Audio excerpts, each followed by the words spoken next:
estamos aquí, segunda puntada, segundo encuentro de Puentes, esta tertulia que hacemos con políticos, intelectuales de América Latina para intentar explicar América Latina en español a los europeos. Repito que es un programa, una iniciativa de Andrea Merlo y mía, y obviamente no pedimos dinero, pero sí pedimos, si es posible, un clic, un enlace, un retweet, porque todo eso puede servir para que la gente efectivamente sepa de qué estamos hablando, sepa que existimos y pueda mirarnos y ayudarnos a seguir adelante. ¿Por qué Américo de Gracia? Aquí los políticos, las personas que hablan no son, hemos elegido a estas personas no casualmente. Américo de Gracia podría ser un periodista, podría ser un analista, es un diputado, pero es una de las personas que sabe explicar por qué o el por qué Venezuela representa un riesgo en el mundo. No, obviamente no estamos diciendo que los venezolanos son malos, estamos simplemente diciendo que el problema venezolano tiene que ser considerado un problema global. Y Américo de Gracia es una de las personas que explica el porqué. Yo estoy aquí con Andrea Merlo. Bueno, Andrea, adelante con tu primera pregunta. Gracias muchísimo, Alberto, y muchísimas gracias también al diputado Américo de Gracia. ¿De dónde empezar? Había muchísimas preguntas. Bueno, pero aprovechamos hoy que el diputado está con nosotros para enfocarnos sobre, digamos, la naturaleza no política, la naturaleza criminal del régimen de Nicolás Maduro. Y empezamos con usted, diputado, porque él es elegido en el estado Bolívar. Yo creo que podría empezar desde este punto explicando por qué el estado Bolívar y, digamos, la parte del sur de Venezuela es tan crucial para explicar la naturaleza criminal, no política, sino criminal del régimen de Maduro y las implicaciones políticas y geopolíticas globales que tiene la actual crisis, la trágica crisis que vive Venezuela y su pueblo. Esto le preguntaría. Bueno, muchísimas gracias a Puentes, a Alberto, a Andrea por esta ocasión y por esta oportunidad que nos brindan a los venezolanos de mostrar la realidad que ocupa hoy a todos y cada uno de los venezolanos, tanto los que están dentro del país como los que estamos lamentablemente fuera, en diáspora, en exilio, en destierro. La vitrina, yo creo que la mejor vitrina que tiene para demostrar la criminalidad, el origen criminal del régimen de Nicolás Maduro es justamente el sur del Orinoco. Es Guayana, es el estado Bolívar, Amazonas, el delta Macuro. Es la tierra de donde yo vengo, donde yo nací, donde mis padres se instalaron en los años 50 y que obviamente hoy tuvimos que salir al destierro por las denuncias que hemos venido haciendo. Venezuela hoy es un territorio ocupado por Rusia, por China, por Irán, por Cuba y por Turquía como países, pero también está ocupado por la FARC, terrorismo colombiano, el ELN, también terrorismo colombiano, el Hezbollah y el Hamas, terrorismo del Medio Oriente, que se nutren de petróleo, de hierro, de madera, de oro, de diamante, de coltán, de uranio y de torio. Estos materiales fundamentalmente están en Guayana. Y ese material, por supuesto, es usado de contrabando por estos grupos irregulares. Adicionalmente a eso, en Venezuela funciona dentro de las Fuerzas Armadas y el control de las Fuerzas Armadas lo tiene el Cartel de los Soles, que es un cártel que dirige fundamentalmente Diosdado Cabello y que maneja la droga, Venezuela como tránsito de droga hacia Estados Unidos y los países del Caribe. Y adicional a todo este cóctel de violencia están los colectivos armados, que son grupos paramilitares afectos al régimen, y están los sindicatos delincuenciales, que en Venezuela se conocen como PRAN, pero como eso no tiene traducción a ningún otro idioma que no sea el argot venezolano, son bandas criminales legitimadas con la acción del poder de Nicolás Maduro, empoderadas, armadas para hacer control social, para dominar las minas y, por supuesto, para explotar a los que explotan y extraen mineral, como la explotación del mineral en sí mismo. Entonces, todo un andamiaje de corrupción,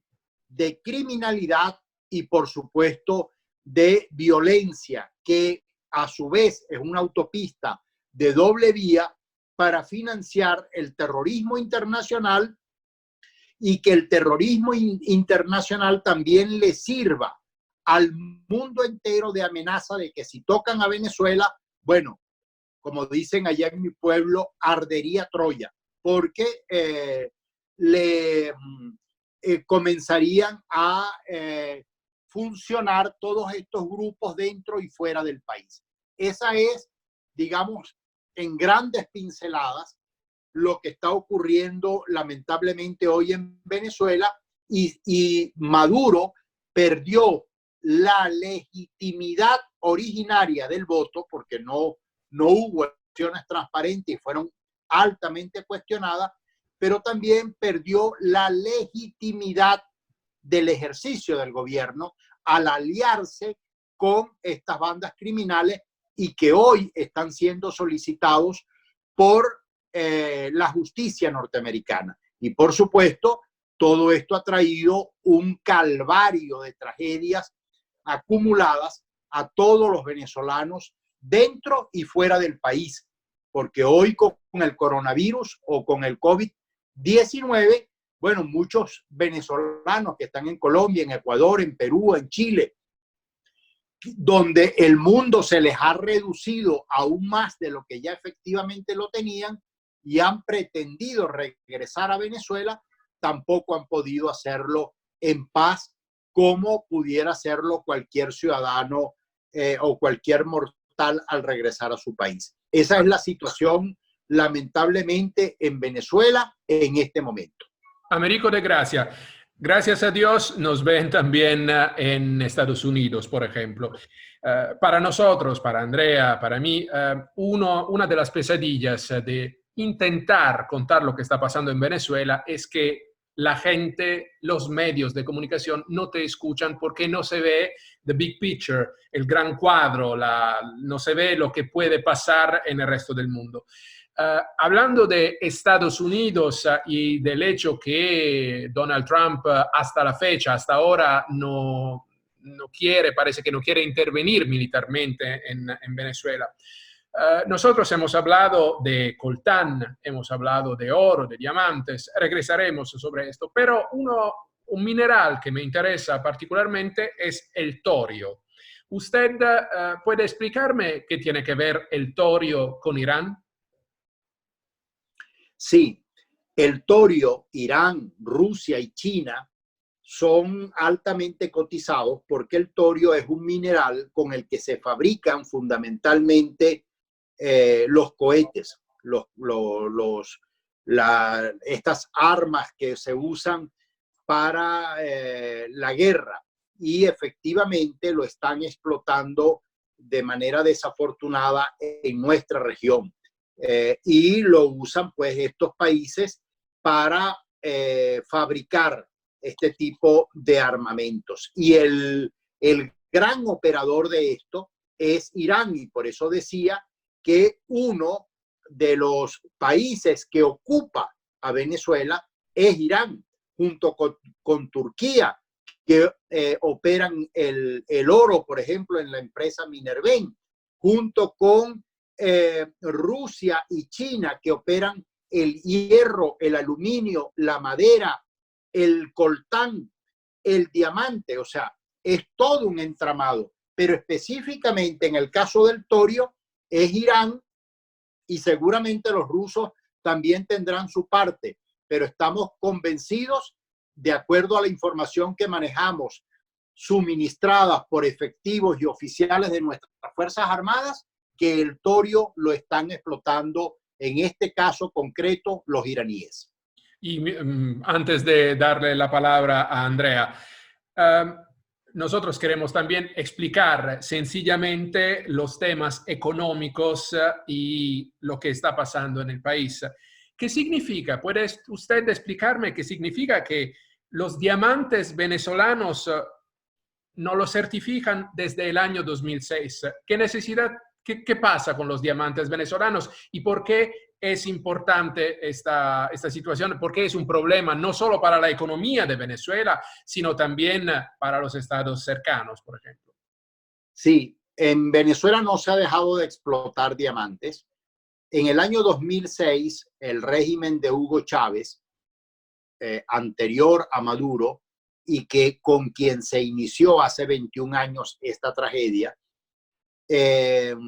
expropió, invalidó a Flora Higuera, que era la concesionaria de diamante, que tenía concesiones de diamantes de gobiernos anteriores, que lo explotaba y los certificaba, no solamente a través del sistema Kimberland, sino también los vendía a través del Banco Central de Venezuela, que es el deber ser desde el punto de vista de comercialización.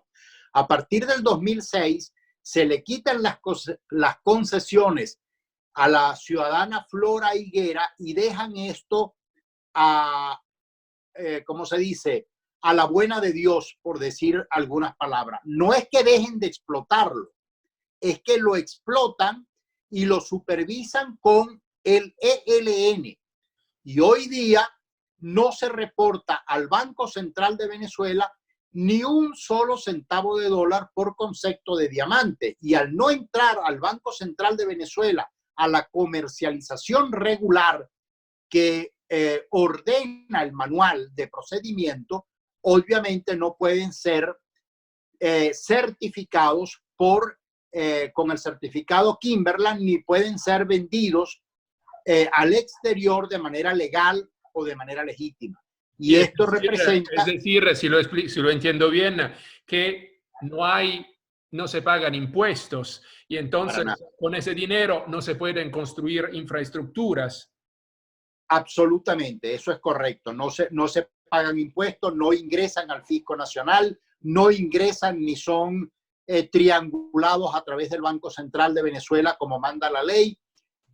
Son contrabandeados y por supuesto se benefician los grupos que ya dijimos que se beneficiaban. O sea, los grupos que están de manera irregular y la élite militar que en Venezuela y en el mundo hoy se conocen como el cártel de los soles, que es la mayor o la más alta esfera cupular de las Fuerzas Armadas venezolanas. Adelante, Andrea. Y esta falta de ingresos que es, bueno, bastante grande, ¿no? En los años, esto pasa también con los otros minerales, con el oro y con todo tipo de materia que se extrae. Yo creo que la pregunta es bien pertinente. ¿Por qué? Porque no hay concesiones entregadas en materia de diamante, ni en materia de coltán, ni en materia de uranio, ni en materia de torio, ni en materia, por lo menos en estos 4 renglones. Al no haber concesiones de carácter legal, no hay ingreso al fisco nacional. Y la explotación de oro, que sí algo ingresa al Tesoro Nacional, ingresa ¿por cuál vía? Por la única concesión legal que tiene Venezuela entregada a una empresa del Estado venezolano que se llama Minerven, que funciona en el territorio venezolano y fundamentalmente en el estado Bolívar, de donde yo soy nativo, en una ciudad llamada El Callao, y funciona desde el año 1970. Son las únicas minas extractivistas, más allá del petróleo, que están operadas de manera con concesiones. No significa del todo que estén legales. ¿Por qué no están legales? Porque Minerven, después que la quebraron, exprofesamente quebrada, para convertir eso en tierra de nadie, en anarquía, en Arco Minero, en Caminpen, o sea, en un conjunto de subasociaciones, se la entregan a una empresa turca, y por eso hablo de los turcos ocupando territorio venezolano, llamada Miviturben, que significa Minería Binacional de Turquía y Venezuela. Pero ¿quién opera Miviturben? Miviturben la opera Piedad Córdoba, senadora colombiana que tiene a su vez asociación estratégica con los turcos y operan el oro de Minerven, que sí es un oro legal y es el único oro que, triangulado a través de Minerven, pasa por el Banco Central de Venezuela. Pero en el camino pueden ingresar, ponte tú, el 20, máximo el 30% de lo que produce en oro toda la República, pero más del 70 u 80% sale por los caminos verdes o por los caminos de contrabando, lo que significa que el ingreso al pueblo venezolano y el ingreso para hacer infraestructura, como decía Alberto en estos momentos, para la educación, para la salud, es prácticamente insignificante, al extremo que en el año 2018, y eso lo denunciamos en una oportunidad, ingresaron por concepto de oro al fisco nacional el equivalente a 3 días de renta petrolera. O sea, vale decir nada, porque 3 días de renta petrolera con aumentar la producción petrolera tienes para dejar el oro donde está y no causar el daño ambiental que hoy lamentablemente han ocasionado, y desde el punto de vista humano, persiguiendo, desplazando a nuestros pueblos indígenas y las consecuencias sanitarias que la explotación minera ha traído para la región, para la zona y me temo que para el planeta, porque estamos hablando de una zona que significa el pulmón vegetal más importante del planeta Tierra, que es la Amazonía la Amazonía americana. Perdone, usted habló de Piedad Córdoba. Piedad Córdoba sigue siendo una figura importante en la política colombiana. Es decir, entonces que hay políticos, hay una injerencia política exterior colombiana en los asuntos venezolanos. ¿Es cierto o no es, o así no es? Pero no del gobierno, digamos. Sí, incluso, fíjate, es que Piedad Córdoba fue tan cínica que hay un video que está rodando que nosotros lo colgamos en su oportunidad en nuestras redes. Piedad Córdoba diciendo que le había solicitado estas minas a Delcy Rodríguez, la cual aceptó, y en eso involucró también a Zapatero, que también tiene minas en Venezuela y que también opera y se beneficia del oro venezolano. Y por supuesto, también están involucrados nicaragüenses, están involucrados cubanos, están involucrados políticos no solamente de Colombia, sino también de otros países pues, del mundo, como ya acabamos de señalar. Además de los países que ya mencionamos, que operan ya como países, no solamente como políticos, sino que tienen intereses ya como nación. Por ejemplo, no se trata solo de Putin, se trata de Rusia, no se trata del presidente chino, se trata del Estado chino, no se trata de Fidel Castro o de su sucesor, sino del Estado cubano, de Nicaragua, de Surinam. O sea, todos estos países tienen de alguna manera intereses, déjame calificarlo de promiscuos, en nuestra región. O sea, hay una promiscuidad oficial, o sea, un deseo desbordado por la avaricia, la riqueza, el oro, bueno, al extremo que todos esos minerales son conocidos y llamados en Venezuela como oro, diamante, coltán, uranio, titanio de sangre, porque dejan una estela, lamentablemente, de violación de los derechos humanos, de los que huelgan videos que son, o sea, impublicables, porque son una orgía de sangre, de cómo descuartizan a venezolanos, a ciudadanos, cómo los decapitan, cómo les cortan o les mutilan manos, orejas, ojos, lengua, o sea, cabezas. O sea, hay una orgía que sin lugar a duda son impublicables en las redes. O sea, si nosotros tuviésemos que de alguna manera hacerlo. Y ellos las publican, las hacen virales en las redes. ¿Por qué o para qué? Para que sirva de escarmientos a otros de lo que ellos son capaces de hacer. Eso no lo habíamos vivido jamás en Venezuela. Esto es un capítulo inédito para nosotros, como inédita tiene que ser la construcción entonces de la salida de esta tragedia. Adelante, Andrea.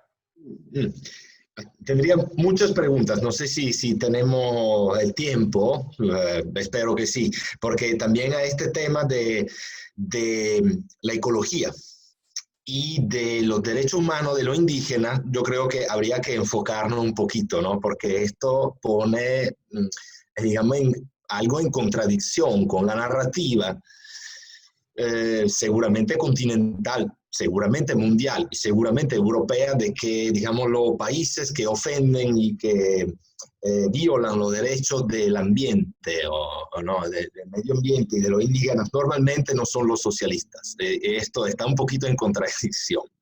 Pero bueno, además de esto, como usted nos está introduciendo, digamos, el tema de la transición, aprovecho de esto para salir un momentico de la tragedia del ecocidio y de las implicaciones geopolíticas ya para movernos a las implicaciones geopolíticas de lo que está pasando, digamos, en los palacios del poder en Caracas. Y le voy a hacer una pregunta que no sé si tiene una respuesta o si la tiene quizás, pero no la puede dar. ¿Cuánto falta, diputado Américo? Bueno, mira, yo quisiera, primero que nada, que esto nunca nos hubiese ocurrido. Segundo, hubiese querido que acabara ayer. Tercero, no puedo vaticinar porque no es mi fuerte, o sea, ser vaticinador de cuánto falta. Ahora, de lo que sí puedo garantizarles a todos los venezolanos y a ustedes de manera especial, es que estamos haciendo todo lo que nos corresponde hacer para contribuir a la salida de este régimen. Y para ello hemos contado con aliados bien importantes en todo el mundo, pero yo debo destacar sin mezquindad alguna el esfuerzo que hace Estados Unidos por la cercanía, porque efectivamente todo esto representa una amenaza real para su propia seguridad nacional, la posibilidad de la ayuda cierta que nos está brindando países vecinos como Colombia y Brasil. Y por supuesto, siempre faltan cosas por hacer. A mi juicio falta, por ejemplo, porque el presidente Juan Guaidó introduzca una ley que desarticule los milicianos, que es el mascarón de proa, el quinto componente armado de las fuerzas de las FARC venezolanas, y que de alguna manera sirve de mascarón de proa para ocultar a los irregulares y dotarlos de armamentos a través de las milicias. Los milicianos en Venezuela no es esa parodia de 4 viejecitos con fusiles que no saben operar. Eso es lo que el G2 cubano quiere que nosotros veamos para que le causemos risa. Lo que sí es cierto es que detrás de las milicias está todo un andamiaje para poder usufructuar el presupuesto de las Fuerzas Armadas, las armas de las Fuerzas Armadas y armar los colectivos y los grupos irregulares que funcionan en Venezuela. Incluso reclutarle gente a esos grupos colectivos y pagarle con la nómina de los milicianos. Eso tenemos que efectivamente podarlo con una ley, no porque vamos a acabar desde la Asamblea Nacional con las milicias, sino que es una señal clara a la composición de una nueva Fuerza Armada que se debe nombrar. El segundo elemento, que es bien importante, así como me nombraron a mí de comisionado presidencial para el ambiente y el arco minero del Orinoco, debería de nombrarse entonces también, y a Julio Borges, canciller o comisionado para las relaciones exteriores, o a Simonovich como comisionado para la seguridad ciudadana. Así debería de nombrarse un comisionado presidencial para atender la seguridad, la defensa y la soberanía de Venezuela.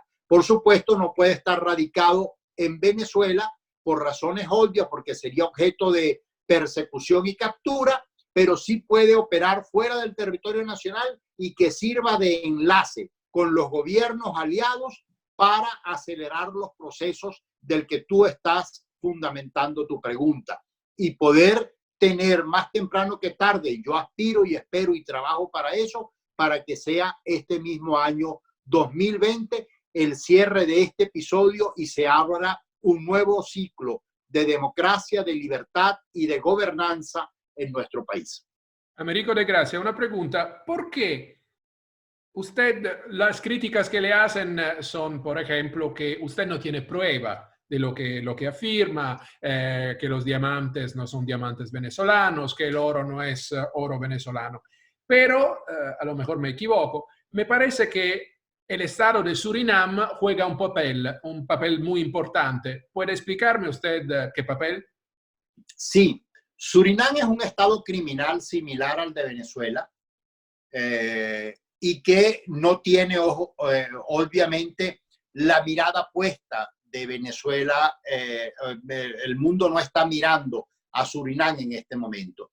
Pero Surinam, en especial, es el que dota en gran medida o sirve de plataforma para que el mineral venezolano sea expuesto en el mercado internacional, pero como si fuese producto de Surinam. O sea, cuando ustedes compran un producto y dice Made in Italia, Made in España, el oro venezolano en muchos casos sale avalado por Surinam, pero es oro venezolano. Ni siquiera pasa por Surinam, no necesariamente pasa por Surinam, pero es colocado en el mercado internacional como oro, como diamante, como material mineral en conflicto proveniente de Surinam. Pero así también lo hacen en Turquía, también lo hacen de esa manera en Nicaragua, también lo hacen y lo hicieron en alguna ocasión hasta con Honduras, cuando Honduras estaba en manos de Zelaya. O sea, lo que quiero significar con esto es que no es solamente un país, o sea, ellos tienen varios países que les sirven de plataforma a su estructura criminal. Y eso es lo único que explica la pregunta de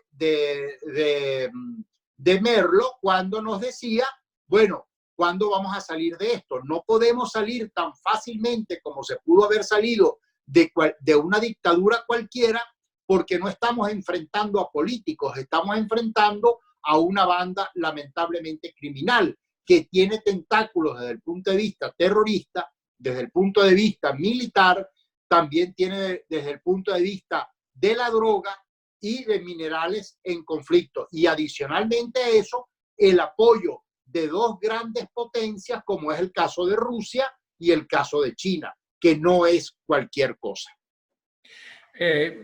Mi pregunta, y después paso la palabra a Andrea. Usted habló del hecho que el ELN, por ejemplo, tiene también el papel, el trabajo de defender la revolución. Es decir, el ELN, no sé si me equivoco, podría ser como una infantería contra la invasión extranjera. ¿Cómo es posible que frente a un riesgo tan importante y con varias bases militares en Colombia, con el hecho que Colombia es parte de es un partner privilegiado de la OTAN, de la NATO, ¿cómo es posible que los americanos, los europeos, el mundo no entienda el riesgo que representa una cleptocracia como la venezolana? Yo creo que es un tema que tiene que ver con la propaganda. Y efectivamente, detrás de la propaganda está este maniqueísmo de ocultar si eres de izquierda eres bueno y si eres de derecha eres malo, o a la inversa.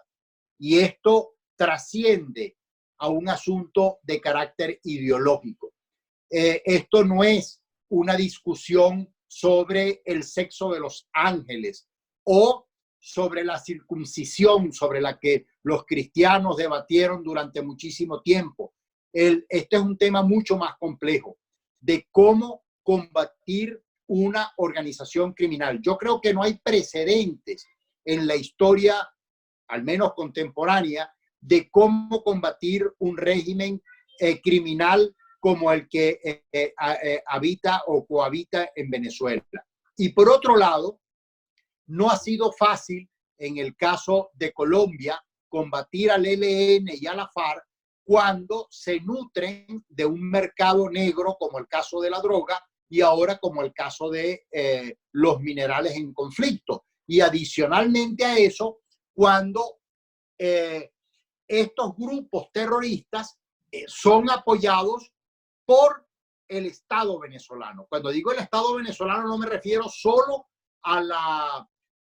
al usurpador Maduro, me refiero también a Chávez, que prácticamente crearon toda una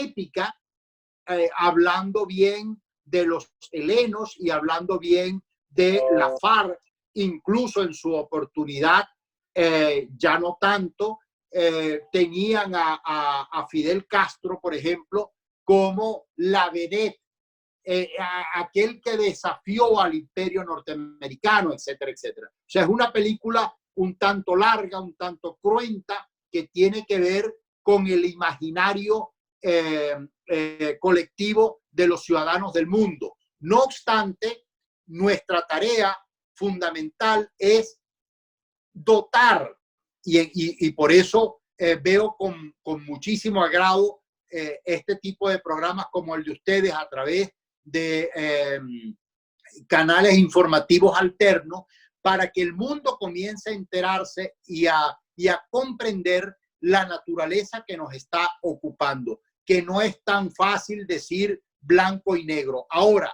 yo creo que gracias a iniciativas como esta, iniciativas como las de ustedes, iniciativas como la que nosotros hemos emprendido a lo largo de mucho tiempo, es la que ha permitido que hoy el régimen de Nicolás Maduro sea calificado de narcoterrorista, de narcocriminal, de narcodictadura. Y eso, miren que no ha sido fácil. Yo quiero simplemente recordar un episodio vivido por mí en lo personal cuando este señor, el anterior secretario general de la OEA, Insulza, era el secretario general. A mí me correspondió ir en una comisión venezolana a enterarlos de la situación que se vivía en Venezuela en la época de Chávez, y prácticamente me cerraron el micrófono y me callaron la boca cuando yo comencé a hablar y a calificar al régimen de Chávez como régimen. y Insulza personalmente me mandó a callar la boca y me apagó el micrófono. Lo que significa, fíjense ustedes, la vuelta de casi de 180 grados que dio este parámetro. Hoy es el propio secretario general de la OEA, el doctor Almagro, quien califica de narcoterrorista, no solamente de régimen y de dictadura, lo que vivimos en Venezuela. O sea, hemos avanzado y hemos avanzado gracias a esta comunicación alterna que ustedes hoy ponen al servicio de los venezolanos, cosa que nosotros agradecemos. De modo que no es por la gran televisión ni los grandes medios, esto no ocupa los grandes medios, lamentablemente hasta ahora, y eso explica tu pregunta, ¿por qué la OTAN o por qué los países en la Unión Europea no están lo suficientemente enterados ni lo suficientemente conscientes de la gravedad que implica el régimen de Nicolás Maduro en la región con sus redes, plataformas y articulación terrorista? Adelante, Andrea. Sí, vamos a ser un poquito los abogados del diablo, ¿no? Si tú estás de acuerdo conmigo, Alberto, ¿no? Y porque hay que desmantelar, y creo que podemos aprovechar del honor de tener el diputado de Gracia hoy exactamente por esto. Hay que desmantelar una narrativa, digamos, un entramado también de fake news, ¿no? Como se dice.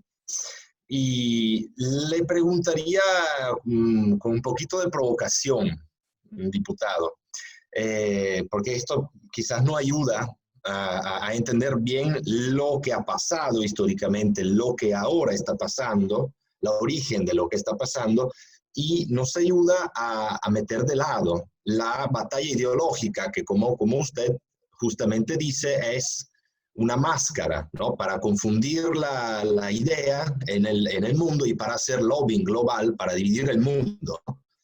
Y porque es más fácil dividirlo entre rojos y blancos que no entre criminales y personas justas o demócratas, ¿no? Mi pregunta sería esta. ¿Usted dónde metería, digamos, la fecha de nacimiento de la naturaleza criminal de Chávez y Maduro? Porque no ha empezado propiamente de manera criminal. No sé si está de acuerdo conmigo. Entonces, ¿cuándo? Porque la gente dice, bueno, ahora Venezuela se encuentra en esta crisis humanitaria porque no hay dinero por culpa de las sanciones, ¿no? Esto nos dicen. ¿Cuándo nace el régimen criminal, según usted? Mira, yo creo que tiene una, ¿cómo se llama? Una naturaleza de origen en el génesis de el chavismo. Unos militares que no ocultaron nunca su afán golpista, que intentaron en época democrática dar dos golpes de Estado, una el 4 de febrero del 92 y otra el 27 de noviembre del año 92, pero que ya tenían vínculos con la FARC, no tanto con el ELN, pero con la FARC en su relación Chávez en el Alto Apure, cosa que está narrada en el libro, por ejemplo, Los Brujos de Chávez, y que posteriormente han servido de plataforma para esta red criminal se haya ido fortaleciendo.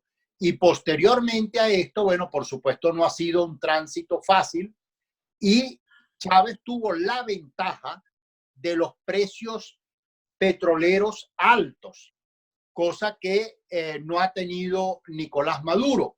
Sin embargo, en la medida en que Chávez pudo y quiso abusar del poder, lo hizo. Y toda coyuntura histórica la usó como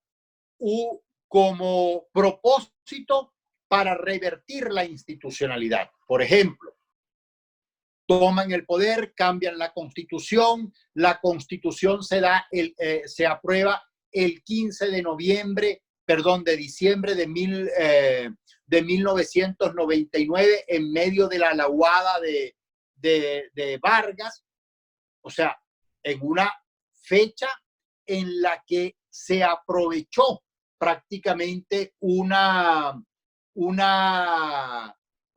situación trágica para Venezuela para recomponerla a su lado. Y se acelera, si quieres que nos vayamos acercando, se acelera a propósito de los acontecimientos del 11 de abril del 2002, cuando se da el infortunado golpe de Estado a Hugo Chávez, fallido,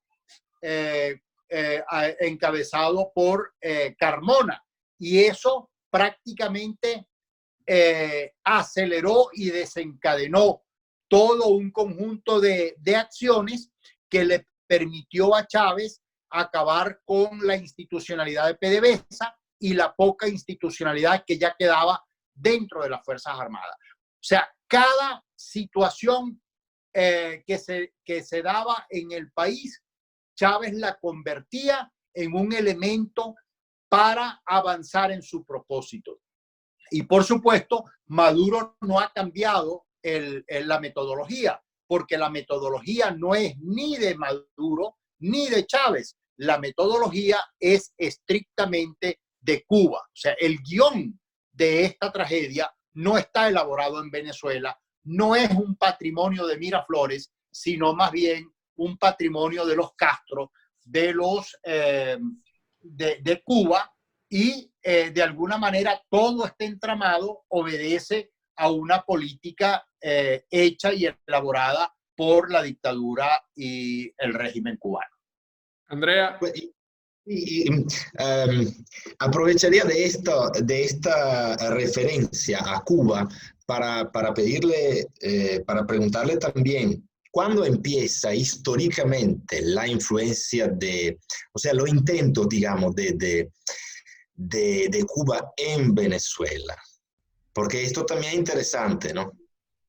Sí, bueno, yo quiero recordar que Fidel Castro recibió a Chávez golpista posterior a su salida de la cárcel de Yare, una vez que fue indultado por el presidente Rafael Caldera. Lo recibió como jefe de Estado en La Habana, Cuba. No era presidente en ese momento, lo que significa que ya la relación existía, por un lado. Y por otro lado, como te dije, el detonante acelerador fue el fallido golpe de Estado del 11 de abril o los acontecimientos del 11 de abril, porque no es tampoco sano decir que fue un golpe de Estado contra Chávez pura, normal y simplemente. Hubo una rebelión en la calle con más de 1 millón de venezolanos pidiendo la salida de Chávez.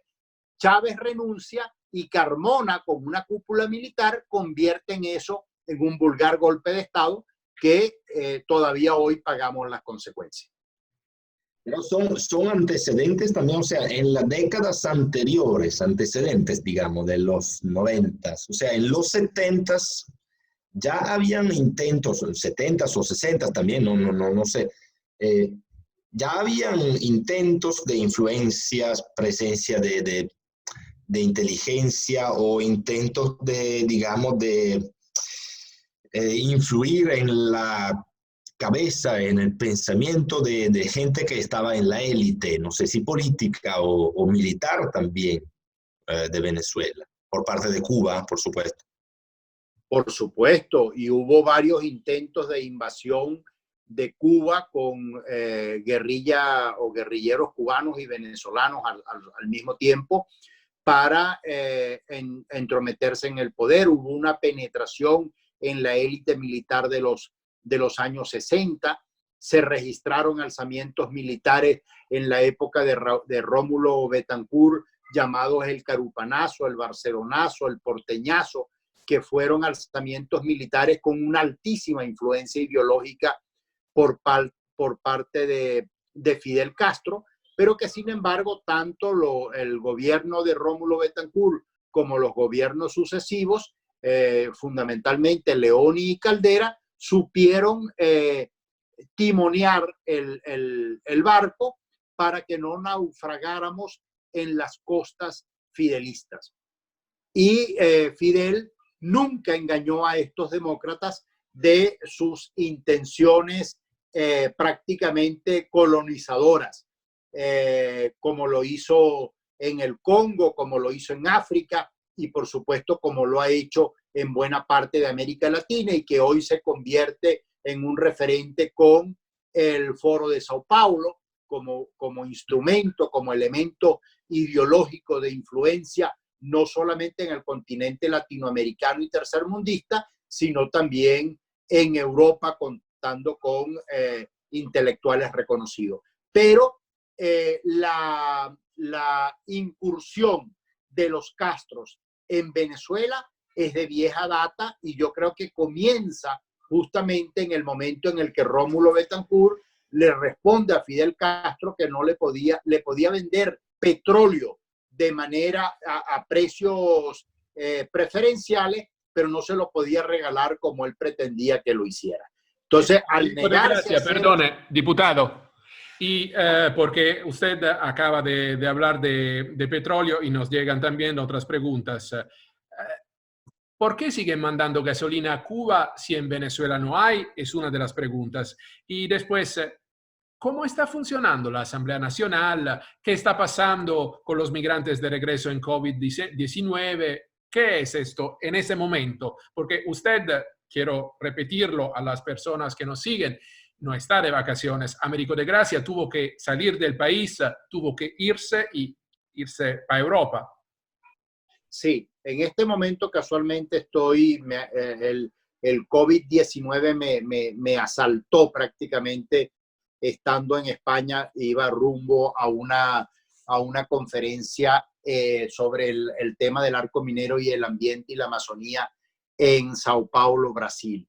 Sin embargo, fíjate, los venezolanos que andan en la diáspora justamente son unos venezolanos que andan huyendo prácticamente de la pobreza, huyendo de la necesidad y hoy tienen que regresar porque justamente se les han ido cerrando muchísimas puertas en el exterior. No están de vacaciones, todo lo contrario, están sufriendo las consecuencias tanto como los venezolanos que están dentro del país. Un venezolano que sale fuera, más allá de los políticos, en mi caso, por razones políticas, sale porque tiene necesidad, sale porque no tiene ingreso, sale porque necesita medicina, sale porque necesita sustentar y mantener a su familia dentro de Venezuela. Y por supuesto la están pasando muy mal y especialmente en las zonas fronterizas de Táchira, Barinas y Apure, incluso en el lado zuliano.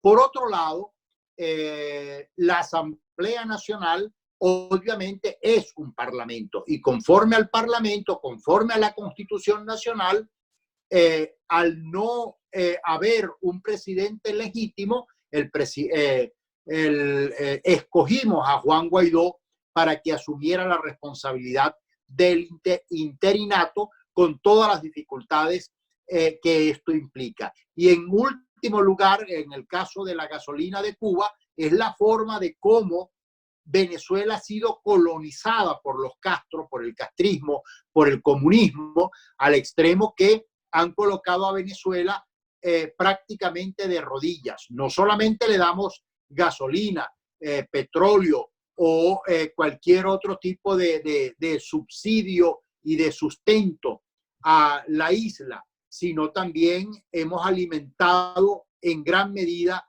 y fortalecido con recursos venezolanos al régimen castrista y eso se sigue haciendo.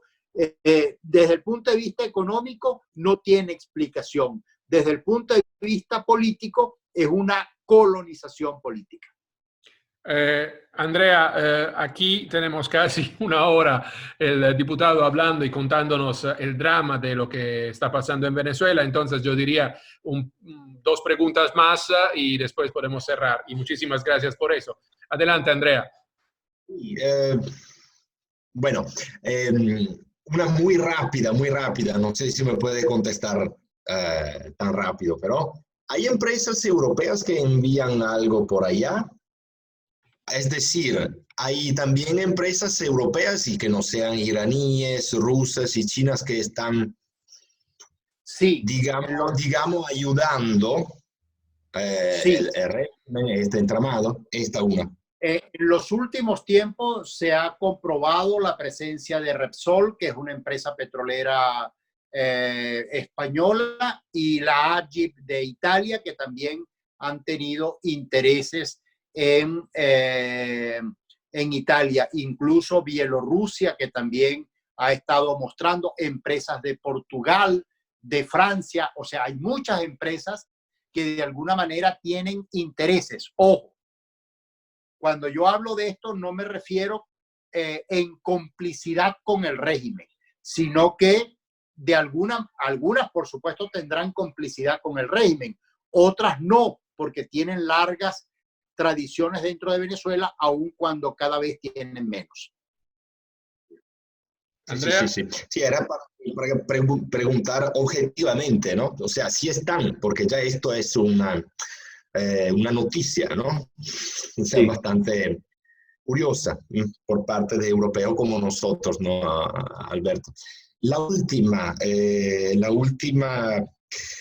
ecocidio de los derechos y los derechos de los indígenas. ¿Cómo puede ser en un país socialista? Sí, fíjate, el plan de la patria que lo hizo Chávez, habla en su 5º capítulo del plan de la patria de salvar al planeta Tierra. Y salvar al planeta Tierra implica, de acuerdo a la visión de ellos, no tocar la Amazonía y ser el pulmón del mundo, conservar el pulmón del mundo.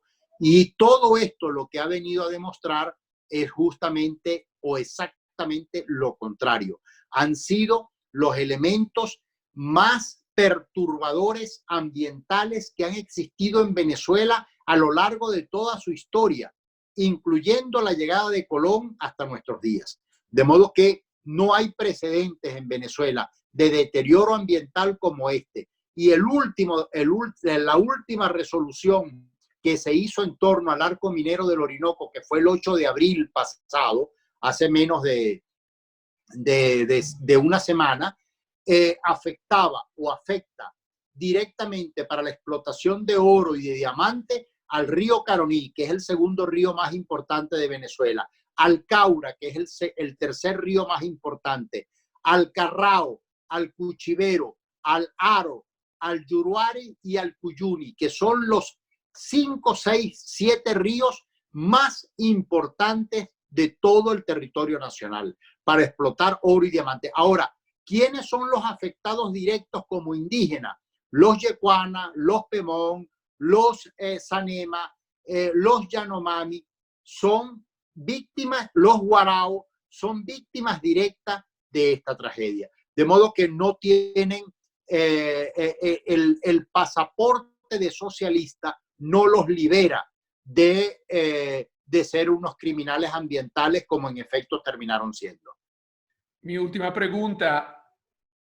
¿Cuál es su relación personal con Italia? Es decir, usted dejó el país también gracias a la ayuda de diputados italianos, de la estructura italiana, pero en Italia hay muchísimos chavistas de closet. Es un problema para nosotros porque en los medios de comunicación, en las televisiones, en partidos de gobierno, en partidos de oposición, hay muchas personas, muchos diputados que siguen la narrativa según la cual el chavismo o el madurismo ahora se enfrenta al neoliberismo, se enfrenta a los gringos, quiere defender los pobres. ¿Cómo poder cambiar esta narración y cuál es su relación, me imagino, conflictiva con el país que le ayudó a dejar Venezuela, pero cuando llega aquí y ve cuántas personas no tienen idea de lo que está pasando en su país? Sí, con bueno, Europa. perdón. Y con Europa, sí.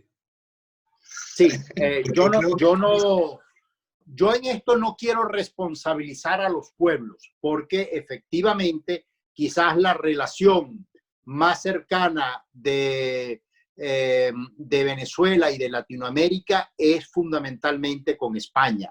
Pero en el caso de Italia, y a mí me unen lazos consanguíneos, porque ya soy, en este caso, me dieron la protección con el pasaporte una vez que a mí me hayan quitado el pasaporte. Yo soy de origen italiano, de padre y madres italianos, de modo que estoy alojado en Italia, cosa que agradezco altamente tanto al pueblo italiano como a su gobierno, pero obviamente que no conocen la situación, o sea, no se conoce la situación venezolana.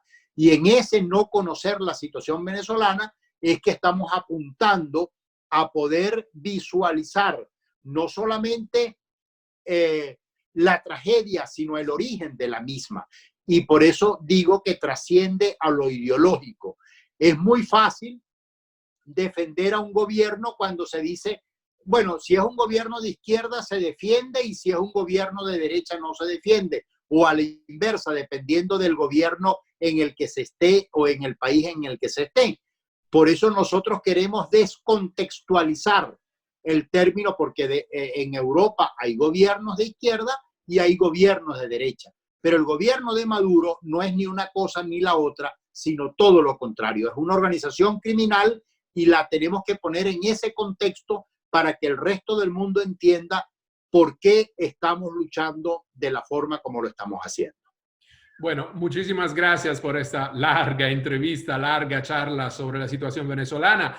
Y nada, nosotros aquí seguimos creyendo que sí, las palabras y no solo las armas pueden cambiar las cosas. Entonces, os pedimos de tuitear, de hablar de lo que hemos hablado hoy en redes sociales y en otros lugares. Muchísimas gracias, Américo de Gracia. Muchas gracias a Andrea Merlo también y hasta la próxima. Gracias. Gracias, Alberto y Merlo. Un saludo a todos.